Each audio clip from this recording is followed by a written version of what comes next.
l'élite néocoloniale ne comprend pas les aspirations profondes des masses. Parce qu'on utilise à chaque fois les instruments de transformation de la réalité sociale des populations et on fait du copinage, on est dans le clanisme. Quand vous regardez le Burkina Faso de 1983 à nos jours, on connaît tous les acteurs, on peut même les lister. On connaît les clans. En 2015, le professeur Laurent Bado a dit: il faut que le CDP et le MPP se réconcilient. Sinon, les vivants d'aujourd'hui et les morts d'aujourd'hui seront plus heureux que les vivants de demain. Il a dit au Faso.net. Quand il a dit ça, j'ai comme l'impression que les gens n'ont pas compris ce qu'il a voulu dire. Parce qu'on est dans une situation où on a des acteurs qui ont mis en place un système politique, un système de gouvernance qui ne répondent même plus aux aspirations des peuples. Et quand l'insurrection est venue, si vous avez remarqué, on a rejeté, non pas des individus, on a rejeté un système de fonctionnement qui ne permet plus aux populations de pouvoir se sentir là-dedans. Mais les gens ont mal fait l'interprétation. Alors, maintenant, ce qui se passe, c'est quoi?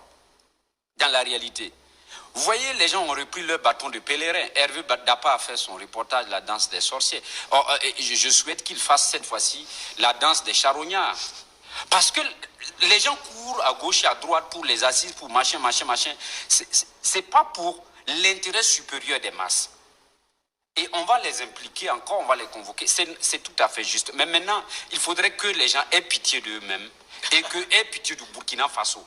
Parce qu'on le dit, on ne peut pas comprendre que selon les dernières statistiques, quand vous prenez les enfants qui ont 18 à 35 ans, ils représentent une grande partie de la population. Et ces jeunes aujourd'hui sont désœuvrés. Ces jeunes n'ont pas d'orientation. Ces jeunes aujourd'hui sont dans le chômage béant. Et pendant ce temps, vous avez une élite comprador qui se sucre le champagne. C'est ça la réalité du Burkina.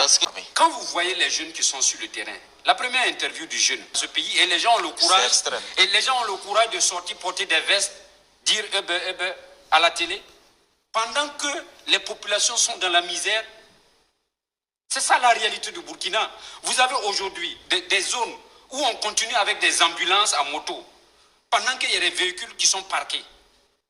On peut transformer ces véhicules en ambulance. Aujourd'hui, vous avez des zones où on peut réaliser des barrages en urgence, permettre et mettre la jeunesse au travail.